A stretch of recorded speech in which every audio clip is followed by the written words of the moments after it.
Hello friends, welcome to Gayathri சாபிலாபி. இன்றைக்கி வந்து புதன்கிழமை ஈவினிங் என்னுடைய ரொட்டீன் வந்து எப்படி போகுது அப்படின்னு தான் வந்துட்டு பார்க்க போகிறோம். என்னுடைய ஈவினிங் டைம் வந்து எப்போவுமே வந்து ஒரு டீல தான் வந்துட்டு ஸ்டார்ட் ஆகும். ஒரு அரை டம்ளர் டீனாச்சும் குடிக்கல அப்படின்னா எனக்கு வந்து அதுக்கு மேலே ஈவினிங் மேலே வேலையே ஓடாது. உங்களுக்கு அந்த மாதிரி இருந்தது அப்படின்னா மறக்காமல் கமெண்ட்டில் வந்துட்டு சொல்லுங்கள். இப்போ நம்மளோட டீ வந்து சூப்பராக வந்து சுட சுட இருக்குது. நல்லா ஆற்றி நல்லா நுரையோடு குடித்தோம் அப்படின்னா சூப்பராக இருக்கும்.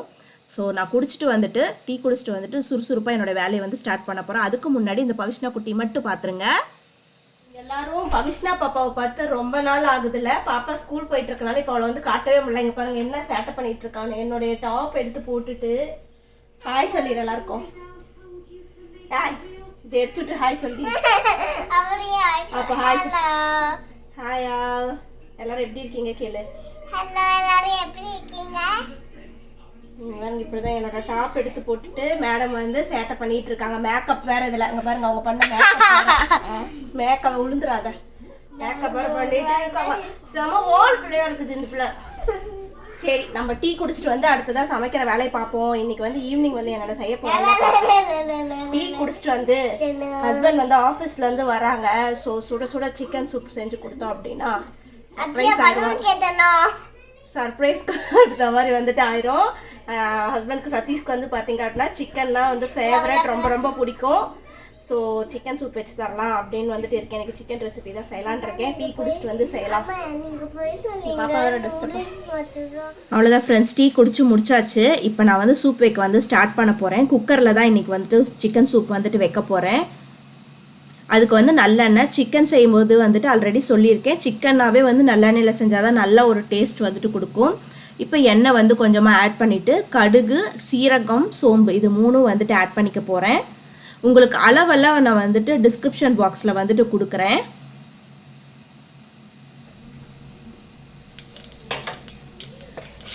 இப்போது கடுகெல்லாம் பொரிஞ்சதுக்கப்புறமா அதில் வந்து வெங்காயம் வந்து ஆட் பண்ணிக்கிறேன். இதில் முக்கியமாக வந்து வெங்காயம் வந்துட்டு எவ்வளோ ஆட் பண்ணால் ஒரு 1/4 வெங்காயம் இருந்தால் போதும். அதை மட்டும் ஆட் பண்ணிக்கலாம். நீங்கள் சின்ன வெங்காயம் ஆட் பண்ணிங்கன்னா ஒரு 4-5 வெங்காயம் ஆட் பண்ணுங்கள், அதுவே வந்துட்டு போதும். கூடவே வந்து இஞ்சி பூண்டு பேஸ்ட்டு, கருவேப்பிலை கொஞ்சமாக போட்டிருக்கு. அதே மாதிரி ஒரு 1/4 தக்காளி தான் வந்துட்டு எடுத்திருக்கேன் புளிப்பு ஃப்ளேவர் கொடுக்கறதுக்காக. அப்புறம் நம்ம க்ளீன் பண்ணி வச்சுருக்க சிக்கனை வந்து கொஞ்சமாக வந்து ஆட் பண்ணிக்கிறேன். சூப்புக்கு வந்து சிக்கன் வந்து கம்மியாக போட்டாவே போதும். நான் இன்றைக்கி சின்ன குக்கரில் வந்து பார்த்திங்கன்னா 3/4 அளவுக்கு தண்ணி ஊற்றி பண்ண போகிறேன். இது கூடவே வந்து மசாலாலாம் வந்து ஆட் பண்ணிக்கிறேன்.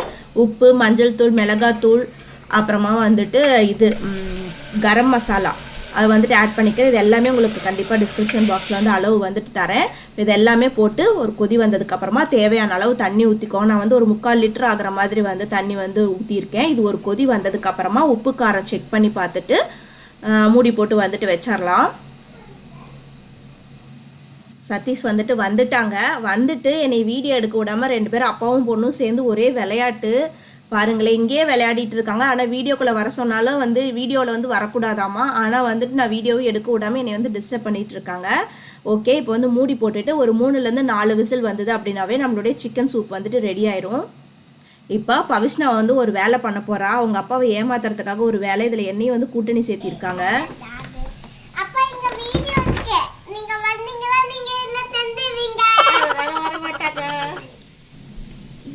இப்போ வந்து என்ன பண்ண போகிறோன்னா ஒரு கேக் மாதிரி ஒரு கான்செப்ட் தான் வந்து பவிஷ்னா வந்துட்டு கேட்குறா.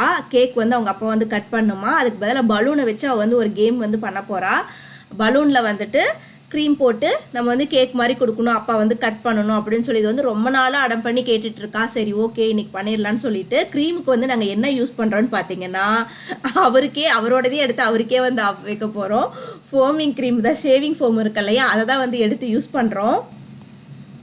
ரயான்ஸ் வேர்ல்டுன்னு ஒரு யூடியூப் சேனல், அதை பார்த்துட்டு தான் பவிஷ்னா வந்துட்டு இதை பண்ணணும் ஒரே ஆடம். இப்போ பாருங்கள் அதை க்ரீம் மாதிரி அப்ளை பண்ணி மேலே கொஞ்சம் ஸ்ப்ரிங்கிள்ஸ் போட்டு இதுதான் வந்து கேக்குன்னு சொல்லி அவங்க அப்பாவை வந்து ஏமாற்ற போகிறாங்க. இப்போது இதை பார்த்தாலே நமக்கு தெரியும், பட் பவிஷ்னா வந்துட்டு இது மாதிரி ஏமாற்றணுன்றா. சரி சும்மா விளையாட்டுக்காக இதை பண்ணுறோம். இது வந்து சாப்பிட்றதுக்கு கிடையாது, சும்மா விளையாட்டுக்காக. அவ்வளோ குசியாக உங்கள் அப்பா ஏமாத்துறதுல உனக்கு.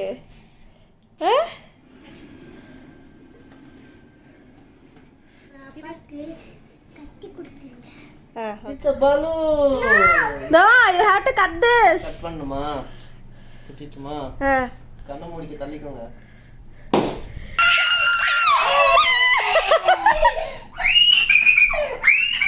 இங்க பாரு திரும்ப பவிஷ்னா. என்ன பண்ணணும்? எவ்வளோ ஒரு ஆவேசம். போதும்டா போதும் போதும் அப்பா ஏமாந்தே போயிட்டேன். இப்போ கேக்குன்னு நினச்சி கட் பண்ணா. இப்படி தான் ஃப்ரெண்ட்ஸ் பாப்பா கூட வந்து கொஞ்ச நேரம் விளையாடிட்டே வந்துட்டு டைம் போயிடுச்சு. அதுக்குள்ளே பார்த்தீங்கன்னா நம்மளுடைய சூப்பும் வந்துட்டு நல்லா விசில் போய் ரெடியாக இருக்குது. இப்போ பவுலுக்கு வந்து மாற்றிடலாம். இந்த சூப் வந்து பார்த்தீங்கன்னா ரெசிபி வந்து ரொம்பவே ஈஸியாக இருக்கும். டக்குன்னு 5 நிமிஷத்தில் நம்ம வந்து ப்ரிப்பேர் பண்ணுற மாதிரி தான் இருக்கும். இது வந்து சளி போகிறதுக்குலாம் நல்லாவே வந்து ஹெல்ப் பண்ணும். குழந்தைங்களுக்கு காரம் இல்லாமல் வச்சு கொடுங்க. நீங்கள் கொஞ்சம் காரம் தூக்கலாக போட்டு கொடுங்க. இப்போ பாருங்கள் பாப்பாவுக்கு தனியாக கொடுத்துட்டு எங்களுக்கு காரத்துக்காக இன்னும் கொஞ்சம் மிளகுத்தூள் வந்து ஆட் பண்ணிக்கிட்டேன். சூப்லலாம் மிளகாத்தூளோட மிளகுத்தூள் ஆட் பண்ணிங்கன்னா நல்லா சளிக்கு வந்து கேட்கும். கூடவே கொஞ்சமாக கொத்தமல்லி இலையும் தூவி விட்டோம் அப்படின்னா நம்மளோட சூப் வந்து சூப்பராக ரெடி ஆகிடுச்சு. இதை குடிச்சிட்டு சூப் குடிச்சிட்டு கொஞ்சம் நேரம் வந்து டிவி பார்த்து ரிலாக்ஸ் பண்ணிட்டு வந்துட்டு டின்னர் செய்ய ஸ்டார்ட் பண்ண போகிறேன். இப்போது நம்மளுடைய டின்னர் வந்துட்டு ரெடி பண்ண ஸ்டார்ட் பண்ணலாம். டின்னருக்கு வந்து சப்பாத்தியும் சிக்கன் கீமாவும் வந்து செய்யலான் இருக்கேன். அதுக்காக சிக்கனை வந்து ஃபஸ்ட்டு மிக்ஸி ஜாரில் போட்டு இந்த மாதிரி அரைச்சி எடுத்துக்கிறேன். நீங்கள் டேரெக்டாக சிக்கன் கீமாவே கிடைச்சாலும் கூட வாங்கிக்கோங்க. கடையிலே கொத்துக்கறி மாதிரி கேட்டிங்கன்னா கூட தருவாங்க. என் கேட்டால் இந்த மாதிரி கிடைக்காதனால நான் மிக்சியில் போட்டு நல்லா நைஸாக அரைச்சி வந்து எடுத்துக்கிட்டேன்.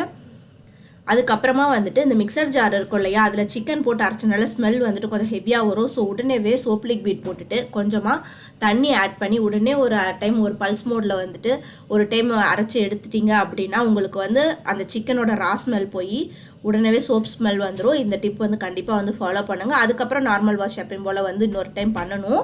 இதில் ஒரு டைம் அரைச்சி எடுத்துகிட்டு நம்ம ஈஸியாக வந்து க்ளீன் ஆயிரும். அந்த இடுக்கில் இருக்கிற சிக்கன் பீசஸ்லாம் கூட ஈஸியாக வந்துட்டு வந்துடும். நம்ம கையில் ப்ரஷ் போட்டு தேய்க்கிறத விட இந்த மாதிரி ஓட்டி விட்ட பல்ஸ் மோடில் வச்சோம் அப்படின்னா ஈஸியாக க்ளீனாக இருப்பாருங்க. எவ்வளோ கிளியராக வந்து க்ளீனாக இருக்குன்னு பாருங்கள். இந்த மாதிரி இந்த டிப் வந்து ஃபாலோ பண்ணுங்கள்.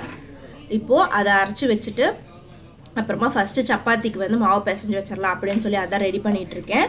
ஒரு 1.5 கப் அளவு மாவு எடுத்துகிட்டு அதில் கொஞ்சமாக வந்து தேவையான அளவு உப்பு போட்டுக்கலாம். உப்பு போட்டுட்டு கூடவே வந்து ஒரு டீஸ்பூன் ஆகிற மாதிரி நெய் வந்து ஆட் பண்ணிக்கிறேன். நீங்கள் ஆயில் வேணால் கூட வந்து ஆட் பண்ணிக்கலாம். மாவு பிசைஞ்சு வச்சுட்டு அதுக்கப்புறமா நான் வந்து சிக்கன் கீமா வந்து செய்ய வந்து ஸ்டார்ட் பண்ண போகிறேன். அப்போ தான் மாவு அதுக்குள்ளே கொஞ்சம் வந்து ஊறி இருக்கும், சப்பாத்தி செய்ய கரெக்டாக இருக்கும். இப்போ ஃபஸ்ட்டு வந்து இந்த ட்ரை அதாவது உப்பு நெய்யில் ஆட் பண்ண விட்டு லைட்டாக ஒரு பெசரிட்டு அதுக்கப்புறமா தண்ணி வந்துட்டு ஆட் பண்ணிக்கோங்க. தண்ணி வந்து கொஞ்சம் கொஞ்சமாக ஆட் பண்ணுங்கள். நம்ம எடுத்திருக்க மாவில் 1/2 கப்லேருந்து 3/4 கப் வரைக்கும் தேவைப்படும். அந்த மாதிரி பாருங்கள், இந்த மாதிரி சாஃப்டாக வந்துட்டு நல்லா சாஃப்டாக வந்து பிசைஞ்சுக்கோங்க. நல்லா தேய்ச்சிட்டு ஆயில் கொஞ்சமாக மேலே வந்து காயாமல் இருக்க அப்ளை பண்ணி வச்சுட்டு இப்போ சிக்கன் கீமா ரெடி பண்ண வந்து ஸ்டார்ட் பண்ணிட்டு அதுக்கு வந்து எண்ணெய் ஊற்றி ஆயில் தான் வந்து ஊற்றிருக்கேன். ஆயில் ஊற்றி கடுகு, பட்டை, கிராம்பு, பிரியாணி இலை, சீரகம், மிளகு வந்து ஆட் பண்ணியிருக்கேன். கூடவே வந்துட்டு இது அன்னாச்சி பூ இருக்கு இல்லையா, ஸ்டார் பூ, அது வந்து சின்னதாக ஒரு பீஸ் வந்து போட்டுக்கிட்டேன். அதுக்கப்புறமா ஆனியன் பொடி பொடியாக நறுக்குனா ஆனியன் வந்து ஆட் பண்ணிக்கோங்க. இது லைட்டாக வதங்கினதுக்கப்புறமா வந்துட்டு வதங்கட்டும். லைட்டாக வதங்கினதுக்கப்புறமா இதில் 2 ஏலக்காய் வந்துட்டு ஆட் பண்ணிக்கோங்க. மறந்துட்டேன், 2 ஏலக்காய் வந்து வாசனைக்காக வந்து ஆட் பண்ணிக்கோங்க, நல்லா ஃப்ளேவர் கொடுக்கும். அதுக்கப்புறமா ஆனியன் வதங்கினதுக்கப்புறமா கொஞ்சமாக வந்து கருவேப்பிலை, காரத்துக்கு ஏற்ற மாதிரி வந்து பச்சை மிளகாய் ஆட் பண்ணிக்கிறேன். அப்புறம் கொஞ்சமாக வந்து இந்த மாதிரி மெல்லிஸாக நறுக்கி கொஞ்சமாக ஒரு டீஸ்பூன் ஆகிற அளவுக்கு வந்துட்டு பாருங்கள் எவ்வளோ மெல்லிஸாக கட் பண்ணியிருக்கேன். இந்த அளவுக்கு இஞ்சி ஒரு டீஸ்பூன் ஆகிற அளவுக்கு ஆட் பண்ணிக்கிறேன்.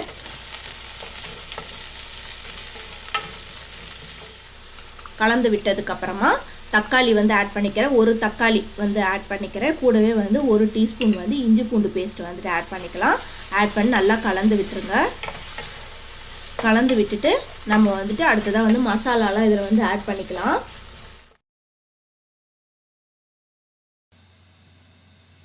உப்பு, மஞ்சள் தூள் வந்து ஒரு 1/4 டீஸ்பூன் ஆகிற மாதிரி, அதுக்கப்புறம் மல்லித்தூள் வந்துட்டு ஒரு டீஸ்பூன் ஆகிற மாதிரி வந்து ஆட் பண்ணிக்கலாம். மிளகாத்தூள் வந்து காரத்துக்கு ஏற்ற மாதிரி வந்து ஆட் பண்ணிக்கோங்க.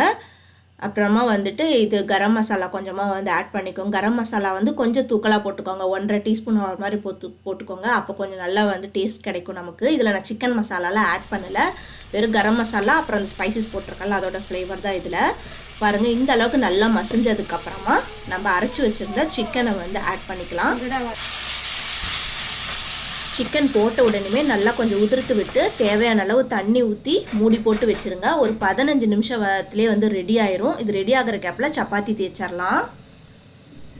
இங்கே பாருங்கள், நம்மளுடைய மாவு வந்துட்டு ரெடி ஆகிடுச்சு. தேய்ச்சி வச்சு நல்லா சாஃப்டாக ஆகிடுச்சு. பாருங்கள் எந்த அளவுக்கு சாஃப்டாக இருக்குன்னு. இந்த மாதிரி இருந்தால் தான் சப்பாத்தி நல்லா சாஃப்டாக வரும். நான் வந்துட்டு இப்போ எல்லாத்தையும் வந்து பால் மாதிரி செஞ்சு வச்சுட்டேன், பால் பிடிச்சி வச்சுட்டேன். அடுத்ததாக இப்போ எல்லாத்தையும் வந்து சைட் பை சைடு இந்த கீமா ரெடி ஆகிற கேப்குள்ளார எல்லா சப்பாத்தியும் வந்துட்டு இந்த மாதிரி ரோல் பண்ணி தேய்ச்சி எடுத்துக்க போகிறேன். கொஞ்சமாக ட்ரை மாவு வந்து கொஞ்சம் கொஞ்சமாக மேலே தூவி விட்டு அப்புறமா தேய்ச்சிங்க அப்படின்னா ஈஸியாக இருக்கும் உங்களுக்கு தேய்க்கிறதுக்கு. அப்புறம் தேய்ச்சி முடிச்சதுக்கப்புறம் நான் பண்ணுற மாதிரி பண்ணுங்கள். உங்களுக்கு எக்ஸ்ட்ரா இருக்க மாவெல்லாம் கீழே கொட்டிடும். இதே மாதிரி எல்லா சப்பாத்தியும் தேய்ச்சிக்கலாம். அவ்வளோதான், நம்மளுடைய கீமாவும் வந்து ரெடியாக இருக்கும். ஓப்பன் பண்ணி பார்த்துடலாம். பாருங்கள் நல்லா வந்து ட்ரையாக இருக்குது. இப்போ இதை வந்துட்டு ஒரு பவுலுக்கு வந்து ட்ரான்ஸ்ஃபர் பண்ணிடலாம். மாற்றிட்டு கொஞ்சமாக கொத்தமல்லி இலை அப்புறமா பச்சையாக வந்து கொஞ்சம் ஆனியன் கட் பண்ணி ஆட் பண்ணிக்கோங்க, நல்லாயிருக்கும் சாப்பிடும்போது. சப்பாத்தி போடும்போது கல் எப்போவும் நல்லா சூடாக இருக்க மாதிரி பார்த்துக்கோங்க. அப்போ தான் நம்மளோட சப்பாத்தி வந்து சாஃப்டாக கிடைக்கும். இல்லைனா வந்துட்டு ஹார்ட் ஆகும். அதுவே வந்து ஒரு ரீசனாக இருக்கும் கல் நல்லா சூடாகாமல் போட்டிங்கன்னா. ஸோ இந்த டிப் வந்து ஃபாலோ பண்ணுங்க. நல்லா கல் சூடான வாட்டி எப்போவுமே வந்துட்டு போடுங்க. நான் இப்போ சப்பாத்தி எல்லாத்தையுமே போட்டு ஹாட் பேக்கில் வந்து வைக்க போகிறேன். பிகாஸ் ஹஸ்பண்ட் வந்து வேலை பார்த்துட்டு இருக்காங்க, அவங்க வரத்துக்குள்ளே ஆறிடும் சொல்லிட்டு பாப்பாவுக்காக மினி சப்பாத்தி. ஹலோ ஃப்ரெண்ட்ஸ், இன்னைக்கு வந்து நம்ம எப்படி சப்பாத்தி பண்ண போறோம்னு பார்க்க போறோம். பீட்சா மாதிரி நல்லா பண்ணிக்கோங்க. நல்லா மெலிசா ரோல் பண்ணிக்கோங்க. மெலிசா நீங்க குட்டியாவாடு பண்ணிக்கலாம், நீங்க இல்லைன்னா பெருசாவாடு பண்ணிக்கலாம். உங்களுக்கு எப்படி பிடிச்சதோ அப்படி பண்ணிக்கலாம். சேர் கிட்ட போட்டு பண்றா, ஸ்டூல விழுந்துறாத பாப்பா. கொஞ்சம் பேரண்ட்ஸ் சுடுக்க வந்து ஹெல்ப் பண்ணுவோம். ஆனா நான் பண்ணக்கூடாதுல்ல. பேரண்ட்ஸ்லாம் பண்ணும், குட்டி பாப்பா பண்ணவே கூடாது. ரொம்ப குட்டியா நான் லோட் கூட பண்ணக்கூடாது. இங்க பாருங்க நான் இப்ப எப்படி இருக்கேன். கீழே நீ கட் பாருங்க. தூக்கி காட்டு, ஸ்டூல் தூக்கி காட்டு. ஸ்டூல் போட்டு ஏறி நிக்கிறேன் சொல்லு. நான் ஸ்டூல் போட்டு தூக்கி காட்டு. இதை போட்டு நிக்கிறேன். நீங்க ஒண்ணு நினைச்சுக்கோங்க, ஐயோ பாப்பா இப்படி தோணானா அப்படின்னு நினைச்சுக்காதீங்க. ஆமா, திஸ் இஸ் யோர் குட்டி சப்பாத்தி. தோ நீங்க குட்டி அம்மாங்கெல்லாம் ஒரு மாதிரியே சாப்பிட்டுப்பாங்க, அப்பா தான் ஒரு மாதிரியே சாப்பிட மாட்டேங்கிறாங்க. யோகத்தெல்லாம் சாப்பிடவே மாட்டேன். வேணாம் பாப்பா வேணாம்மா அப்படின்னு தான் டெய்லியும் சொல்லுவாங்க. அழகா தேய்ச்சிட்டடா. அப்படியே குடுத்தினா போட்டு எடுத்துருவேன். போதும்டா பாப்பு. I like helping. ஓ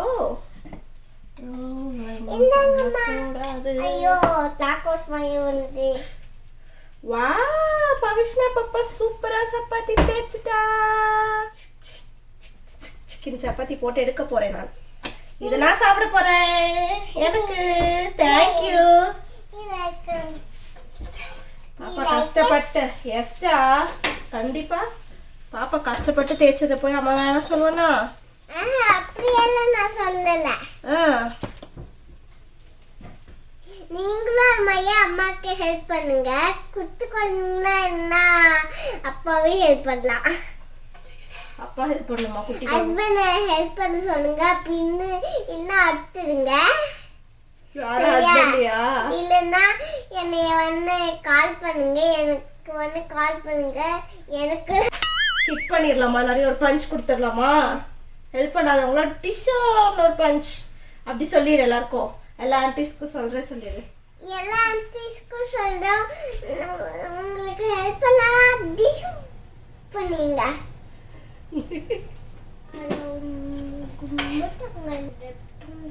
வா அழகா பூரி மாதிரி வருது. பவிஷ்ணா செஞ்ச சப்பாத்தி அழகா உப்பி வருதுங்க பாருங்க.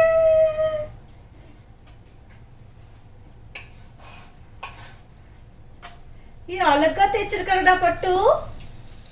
என்ன ஃப்ரெண்ட்ஸ், பவிஷ்ணாவை எல்லாரும் ரொம்ப நாள் கழிச்சு பார்க்குறீங்க அப்படின்னு நினைக்கிறேன். பாப்பா எப்படி பேசினா உங்களுக்கு வந்து பிடிச்சிருக்கா இல்லையா அப்படின்றத கமெண்ட்டில் வந்துட்டு மறக்காமல் சொல்லுங்கள். இப்போ நம்மளுடைய சப்பாத்தி வந்து நல்லா சுட சுட ரெடியாக இருக்குது. அதோடைய சிக்கன் கீமாவும் சூப்பராக வந்துட்டு ரெடியாக இருக்குது. கண்டிப்பாக நீங்களும் வந்துட்டு செஞ்சு பாருங்கள். இதை வந்துட்டு நீங்கள் சப்பாத்திக்குள்ளார வந்து ஸ்டஃப் மாதிரி வச்சு ரோல் பண்ணி கூட உங்கள் குழந்தைங்களுக்குலாம் கொடுக்கலாம். அது மாதிரி சாப்பிட்றதுக்கும் ரொம்ப நல்லாயிருக்கும். நீங்கள் 2 டைப்பில் எப்படி வேணாலும் நீங்கள் வந்து செஞ்சு சாப்பிட்லாம். பட் கண்டிப்பாக வந்து ட்ரை பண்ணி பாருங்கள் மறக்காமல். அதே மாதிரி இந்த லிங்க் வந்து வீடியோ லிங்க் வந்து உங்கள் ஃப்ரெண்ட்ஸ்க்கும் வந்துட்டு ஷேர் பண்ணுங்கள். அவங்களும் வந்து ட்ரை பண்ணி பார்க்கட்டும். உங்களுக்கு இந்த வீடியோ பிடிச்சிருந்தது அப்படின்னா மறக்காமல் வந்து ஒரு லைக் போடுங்க. அப்போ தான் எனக்கு வந்து உங்களுக்கு பிடிச்சிருக்கா இல்லையா அப்படின்றது எனக்கு வந்துட்டு தெரியும். அதே மாதிரி நம்ம சேனலை கொஞ்சம் ஃப்ரெண்ட்ஸ் வந்துட்டு சப்ஸ்கிரைப் பண்ணாமல் வந்துட்டு பார்க்குறீங்க. அது பார்க்கும்போதே எனக்கு வந்துட்டு ஹாப்பியாக இருக்குது. இந்த வீடியோவும் நீங்கள் ஃபுல்லாக வந்து பார்த்துருப்பீங்க அப்படின்னு நினைக்கிறேன். உங்களுக்கு இந்த வீடியோ பிடிச்சிருந்தது அப்படின்னா ப்ளீஸ் சப்ஸ்கிரைப் பண்ணிக்கோங்க. கூடவே வந்து பெல் ஐக்கானும் ப்ரெஸ் பண்ணிக்கோங்க. அப்போ தான் நான் வீடியோ போட்ட உடனே உங்களுக்கு வந்து நோட்டிஃபிகேஷன்ஸில் வரும். வேறு ஒரு இன்ட்ரெஸ்டிங்கான வீடியோவில் உங்களை வந்து மீட் பண்ணுறேன். Until then, bye from Gayatri. Thank you. Bye-bye. Take care.